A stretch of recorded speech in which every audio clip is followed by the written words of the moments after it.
comunque appunto vi risponderemo.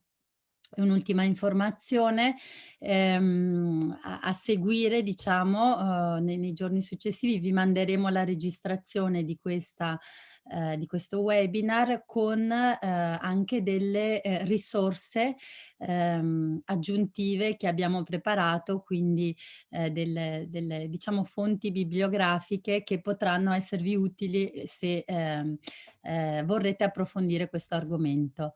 Direi, che è il momento di lasciare la parola ad Arianna e buona lezione, buon ascolto a tutti. Buonasera, anch'io vi ringrazio della partecipazione. Per capire le opere d'arte bisogna imparare a leggerle e soprattutto a, comprenderne i significati. I significati che non possono essere, assolutamente, sganciati da quello che viene definito lo Zeitgeist, cioè lo spirito del tempo. L'arte nasce da assolutamente una necessità e questo è il primo passaggio fondamentale per comprendere perché io decido di scegliere un tema rispetto ad un altro. Partiamo quindi, condividerò il mio schermo e, andremo lentamente a scoprire tutti i vari dettagli che portano a comprendere in toto l'opera d'arte. Allora, partiamo con la presentazione. Allora, parto da delle parole, perché le parole corredano e possono essere integranti per raccontare al meglio le sensazioni che suscitano spesso gli eventi naturali. Partirò da queste parole. Poi, quando la tempesta sarà finita, probabilmente non saprai neanche tu come hai fatto ad attraversarla e a uscirne vivo. Anzi, non sarai neanche sicuro se sia finita per davvero. Un punto non c'è dubbio, ed è che tu, uscito da quel vento, non sarai lo stesso che vi è entrato. Sì, questo è il significato di quella tempesta di sabbia. Partire dal concetto fondante dell'evento e del cambiamento portato dall'evento naturale. Per comprendere in effettivo il valore dell'evento naturale, noi dobbiamo comprendere che cosa si intende per doppio volto della natura. Scusate che vediamo solo un secondo la chat. Ok. E allora, se non sente l'audio, provi a uscire e la faccio rientrare io. Aspetta che lo scrivo.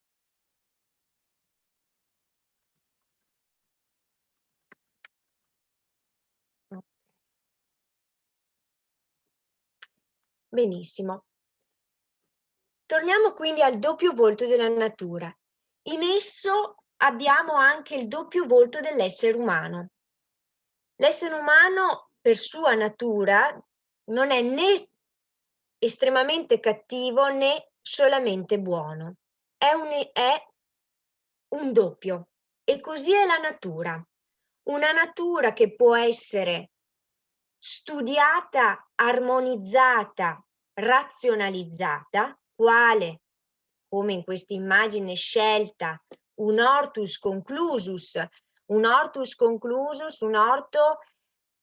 che sta per giardino, in cui la natura è stata scandita, in cui la natura è stata studiata e che non fa paura.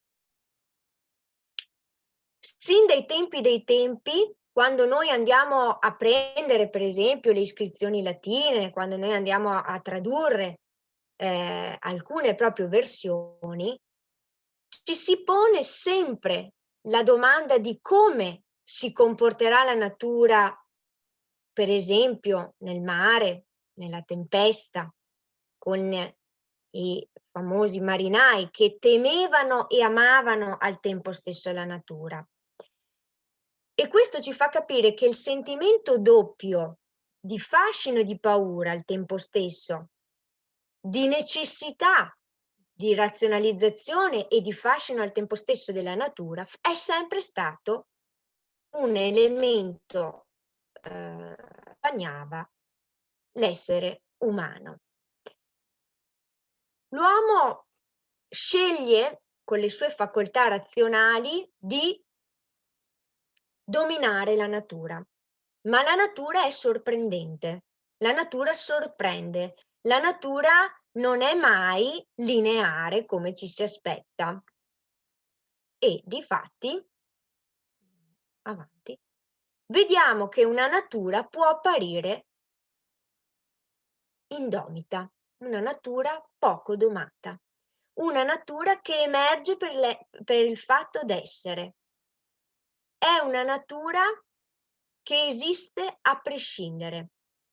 E l'esistere a prescindere dalla presenza o meno dell'uomo ci fa capire la potenza della natura. Perché questo? Perché se per secoli la natura era stata posta come sfondo, perché al centro c'era l'uomo, con il cambio di mentalità, con la nuova necessità, la natura, la necessità di guardare ciò che sta intorno, la necessità di porre l'accento sull'elemento naturale, fa sì che Leonardo da Vinci, il primo tra tutti, secondo molte fonti, decise di rappresentare ciò che vedeva e porre l'elemento naturale non come uno sfondo, ma come un vero e proprio elemento artistico, solo natura. A questo punto c'è anche un recupero quindi del valore dell'essenza della natura, non più solo come sfondo, ma come oggetto di studio, come oggetto di indagine. E da qui entriamo a scoprire la tempesta, un nome che apparentemente non corrisponde, no? Perché uno dice: ma qui non c'è uno scompiglio, qui non c'è un momento di, diciamo così, grande movimento tempestoso, no? Ma chiaramente questo la tempesta cela sempre poi un momento di luce e qui entriamo in un grande contesto. L'equilibrio e diciamo il caos. L'equilibrio, la luce e la salvezza sono sempre state rappresentate in una forma in cui la luminosità derivante dall'alto scendeva sugli uomini. La luce rappresenta da sempre un qualcosa di positivo, l'oscuro, obscuro, invece rappresenta un qualcosa di negativo. Perché? Perché la tempesta, lo scompiglio naturale portava alla fobia, alla paura, perché non c'era il dominio, non c'era più il controllo, non c'era più la capacità di dominare e di entrare in contatto con la natura. Allora, chiaramente si immagina una tempesta vorticosa, una tempesta spaventosa. Ma attenzione, che chiaramente ad ogni movimento corrisponde poi un cambiamento e quindi ad ogni momento di scompiglio ne segue poi un altro di equilibrio. È sempre stato così. Il moto porta poi a un cambiamento. Andiamo a indagare insieme un pochino per comprendere il valore dell'opera. L'opera chiaramente è stata realizzata, da Giorgione, e la datazione è importante perché ci sta nel 1500 c'è proprio un rinascere, un recuperare gli antichi le antiche ideologie che erano state largamente abbandonate, che rivalorizzano anche la natura, che rivalorizzano e si riscopre l'essenza d'essere. Le gallerie chiaramente le si possono andare a visitare e si può vedere benissimo, l'opera alle Gallerie dell'Accademia, e notiamo subito anche la struttura. È un dipinto a uovo con olio di noce. Bene, nel periodo del 1500 in tutta, la penisola, in particolar modo anche in Veneto, ci sono tantissimi esperimenti sulla colorazione, su come far perdurare per esempio il colore, come non farlo sparire, perché in alcuni casi proprio sbiadiva. C'è un'attenzione alla luce, a come far emergere in maniera naturale, attraverso l'utilizzo di elementi, particolari, in equilibrio chiaramente, la luce. Come faccio io a porre in evidenza dei toni? Chiaramente i pigmenti erano tutti naturali, pigmenti preziosi. I pigmenti sono preziosi, quindi ovviamente quando noi andiamo a comporre un quadro dobbiamo anche capire la valenza della preparazione del colore, della preparazione proprio di tutto quello che era un impianto che sarebbe poi andato ad armonizzarsi perfettamente anche in ambito di tonalità. Ma adesso addentriamoci, guardate questa figura.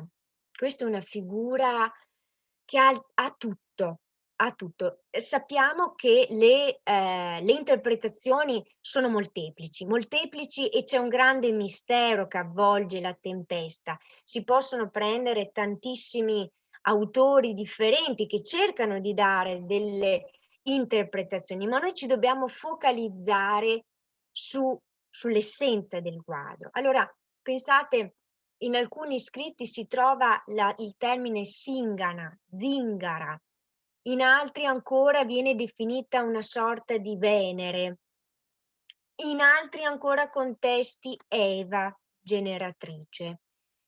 Ma quello che noi dobbiamo comprendere è la bellezza della maternità che viene a esprimersi qua.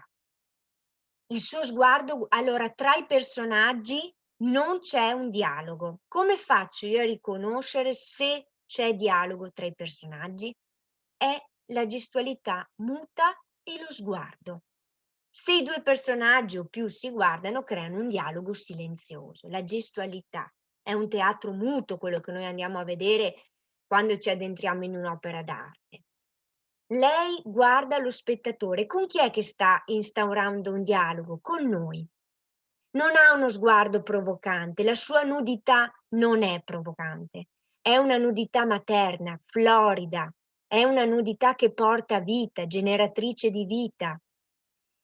Chiaramente, se noi andiamo a prendere moltissime anche opere cristiane, il Bambin Gesù viene spesso rappresentato attaccato al seno materno, ma ha tutto un altro tipo di valenza, perché l'attaccamento al seno è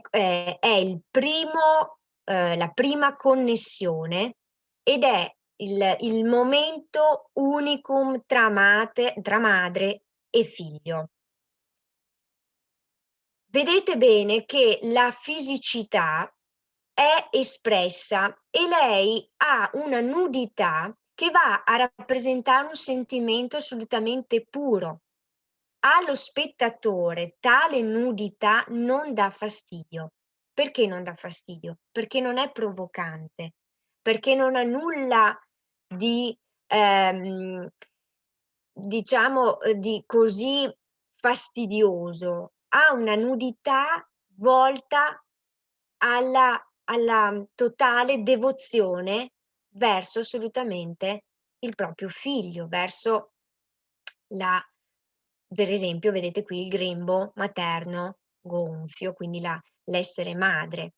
È seduta, è seduta e vedremo anche le diverse, chiaramente posizioni tra, la figura maschile e la figura femminile. La natura emerge, lei è immersa, non è un caso, in una natura rigogliosa. Com'è rigogliosa lei? Non è una natura spoglia, non è una natura, nel suo stato morente. Ci sono artisti che per altri filoni, anche veneti, scelsero di mostrare la caducità della natura, no, una natura che stava perdendo la sua bellezza. In questo caso la natura è rigogliosa, è una natura in movimento, bellissima. Allora, vediamo, andiamo un pochino, eccoci qua. Volevo vedere una cosa un po' più avanti. No, indietro. Allora, guardiamo, eccolo qua, la figura maschile. Lei è nuda, lui è vestito, lui è in piedi e vedete, lui ha uno sguardo che non guarda lo spettatore, ma guarda direttamente lei. Guardate l'impianto di insieme. L'impianto d'insieme vede una natura rigogliosissima. Vede un individuo maschile, in alcune fonti viene definito il soldato. Il soldato che cosa ci induce a comprendere? La forza. Allora qui andiamo indietro a recuperare gli antichi schemi che vedevano la donna, in alcune fonti viene proprio nominato, la donna in una posizione legata alla maternità e l'uomo legato alla forza. Quindi l'uomo tende chiaramente alla forza, è un uomo nel vigore, è un uomo nel pieno della sua forza. Ripeto, in alcuni scritti si trova come assegnazione a questo personaggio il termine soldato. Bene, ma attenzione che la natura non è stata completamente lasciata libera. Noi notiamo l'impronta della razionalità, l'impronta della capacità umana di sicuramente costruire, quindi di dominare lo spazio attraverso poi un'architettura, chiaramente. Qui c'è un altro aspetto molto importante, ci soffermiamo su questo dettaglio, la colonna spezzata. Alcune fonti citano che può anche essere una simbologia, di morte. In realtà questa è una delle versioni, sicuramente c'è un'attenzione anche a uno studio chiaramente dell'architettura e della ripresa degli antichi ovviamente, degli antichi canoni. Ehm, Gli elementi spezzati, solitamente la spada spezzata, sono sempre riferimento, per esempio una spada spezzata vicino a un soldato poteva significare che il soldato non era più tornato. Guardiamo bene però l'elemento del colore. Il colore qui balza agli occhi, è un equilibrio cromatico fantastico e con un gioco incredibile di riflessi. Voi ora provate a immaginare la difficoltà di far riflettere un'immagine in un dipinto. Il gioco del cromatico consente anche di dare movimento e creando movimento io creo nello stesso tempo un racconto, il racconto di questi personaggi. Ognuno sta interpretando un proprio ruolo, la natura, la figura femminile, la figura maschile. lo sfondo in fondo che diventa in realtà poi parte e partecipe essenziale del nostro impianto, diventa un unicum, non c'è più chi sta davanti a un'importanza, diventa un insieme, diventa un impianto che consente chiaramente allo spettatore di lasciarsi immergere all'interno dell'opera. Bene. Anche qui guardate questo chiarore, il fulmine. Epos, racconto, torniamo quindi indietro, e mito. Epos. Epos, racconto, il fulmine, la spiegazione dell'evento naturale. Ora, dai tempi dei tempi il mito nasce da una necessità, la necessità di spiegare la natura, per esempio, di spiegare il perché di molte cose, della morte, il perché di alcuni popoli. E qui nascono tutti i miti, no? Cosmogonici e via così. Nel mito noi andiamo a recuperare delle simbologie. Noi quando vediamo i fulmini ci viene in mente che arriverà una tempesta, un temporale. Benissimo.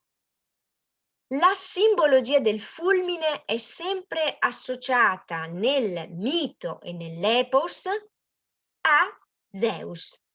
Nel mito e nell'epos è associata a Zeus poiché evento scatenante, entità scatenante, portatore di estremo cambiamento. Questa luce, questo chiarore illumina l'impianto e viene dall'alto. E nello stesso tempo vedete che le nubi sono in movimento. Guardate la modalità, no, di questo continuo passaggio di questa nube in movimento, così come gli arbusti sono descritti benissimo, sono descritti in maniera assolutamente minuziosa, hanno elementi cromatici differenti ed in equilibrio, ed è tutto un impianto armonico. L'armonia vige nell'opera. Guardate anche qui questa nube che lascia intendere la luce. Dalla nube c'è la luce. Guardate che è poetico da morire anche come passaggio, no? Una tempesta che chiaramente ha questo guizzo di colore e questo guizzo di colore cambia l'intero impianto.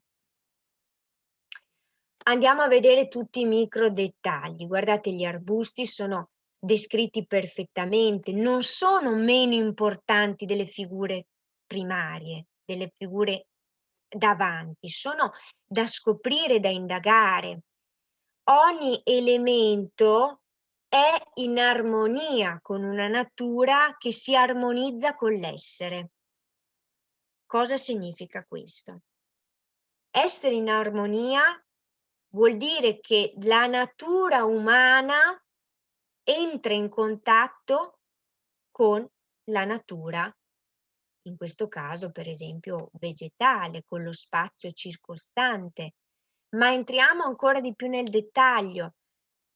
Lo sguardo, vedete, di lei che guarda verso noi, e attenzione nello stesso tempo questa modalità di, vedete, tenere a sé il bambino rappresenta la vita, e la vita è connessa a una natura rigogliosa. Se sarebbe dissonante porre una natura morente in un contesto di vita. Allora, se voi andate a prendere le tantissime interpretazioni, perché quest'opera, io ripeto, ha molteplici interpretazioni. Per esempio, alcuni sostengono che sia una figura che fa riferimento ad Eva, no? D'accordo, ma alla fine il filo conduttore, un'altra Venere, benissimo, e via così. Ma quello che noi dobbiamo comprendere per assaporare l'opera è la vera luce che viene posta, e viene posta su 2 figure umane che sono in una connessione diretta con l'ambiente circostante. Sono in uno stato di assoluta, armonia con l'intero impianto.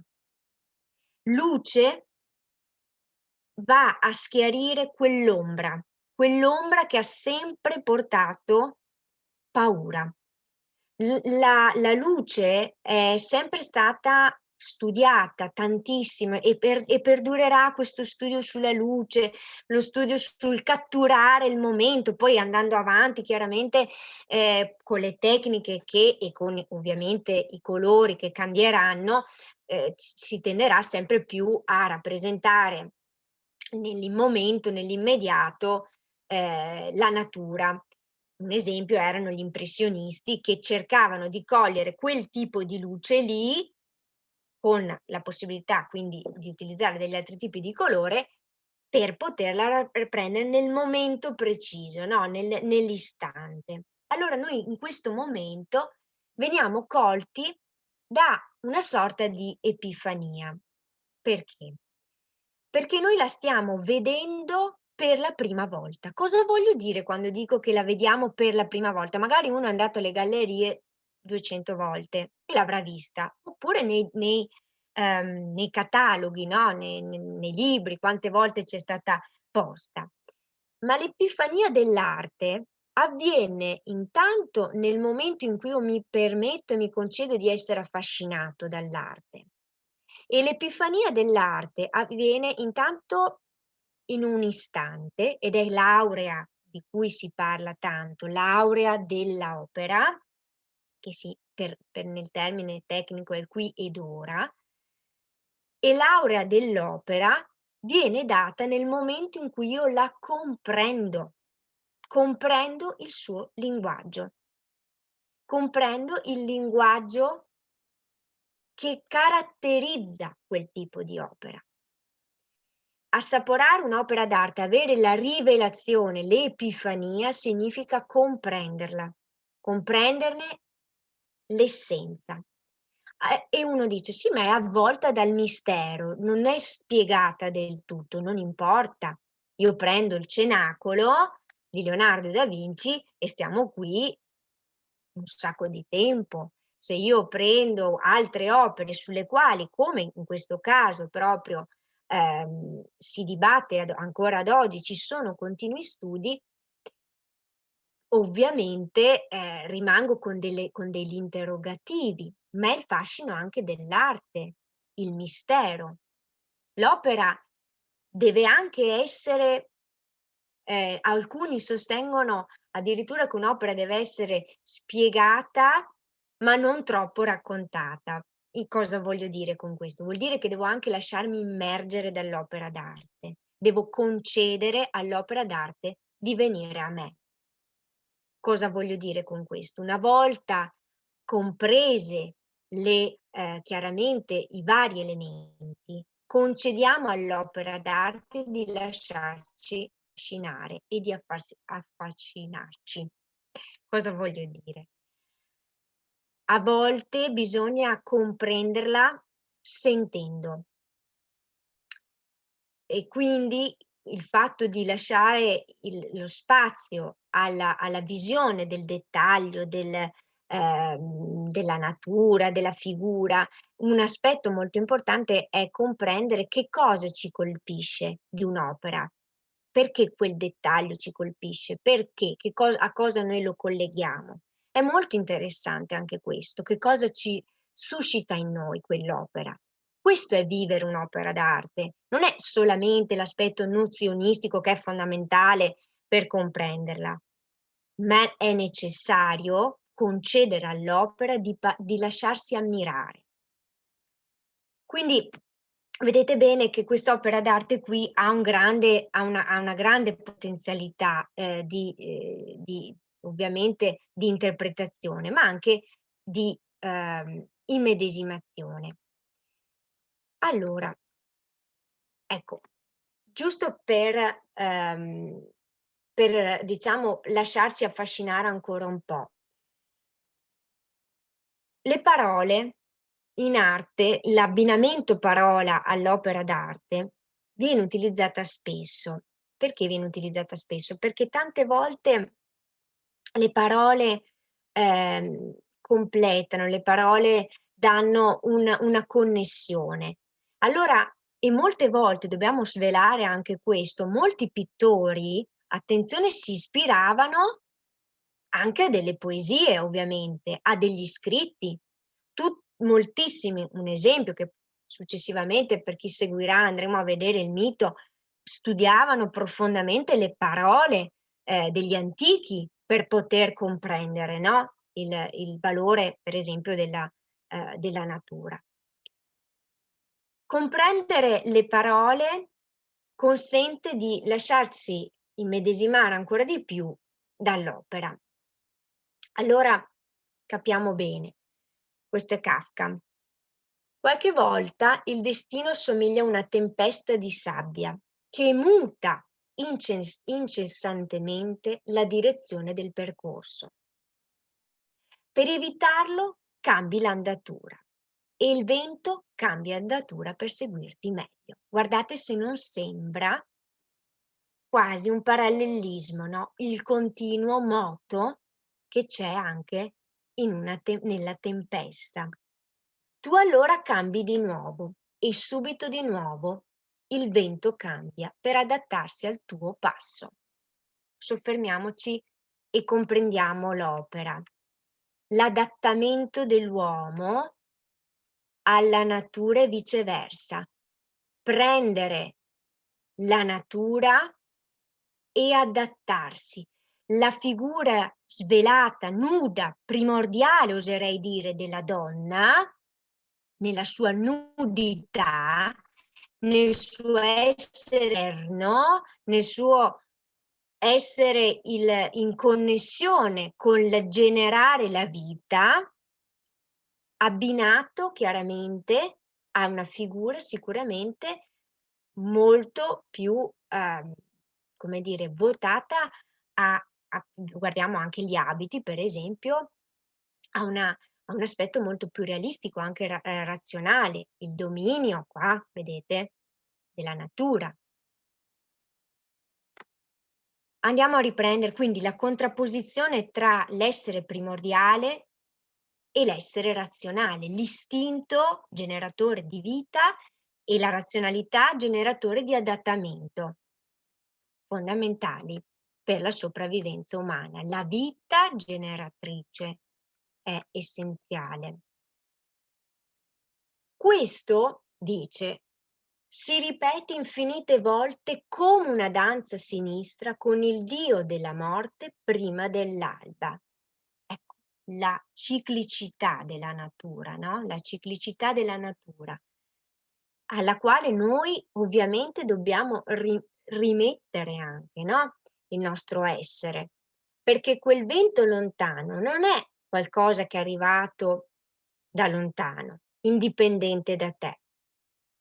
È qualcosa che hai dentro ed è qua l'essenza dell'arte, perché quest'immagine suscita in noi, questo guizzo di luce suscita in noi l'interesse, perché l'arte suscita in noi ciò che abbiamo dentro. Un moto che racconta ciò che abbiamo dentro, smuove. Una tempesta non è staticità, è movimento, ma una tempesta io la posso rappresentare con un guizzo di luce, la posso rappresentare nel momento più buio, posso rappresentare la luce dopo la tempesta e quindi il chiarore, che è fondamentale. Quel vento sei tu.